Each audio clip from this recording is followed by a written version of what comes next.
Hello. Hello. কি ব্যাপার? 1 মাস হয়ে গেল বাপের বাড়ি রেখে গেছো, নিয়ে যাওয়ার কোনো নাম নাই। পাড়া প্রতিবেশী সবাই গীত গায়, মেয়ে বাপের বাড়ি আছে, কবে নিয়ে যাবে জামাই। আমার মা জিজ্ঞেস করে কবে আসবে জামাই। তোর সব বান্ধবীরা আসে 1 সপ্তাহ বেশি থাকে না। কবে আসবে আমায় নিতে? উত্তর দাও। উত্তর দিই?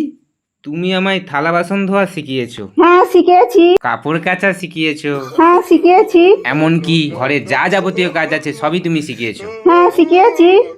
আর রান্না করা শিখিয়েছো। হ্যাঁ তোমার ভালোর জন্যই শিখিয়েছি। আমার আর বইয়ের দরকার নাই।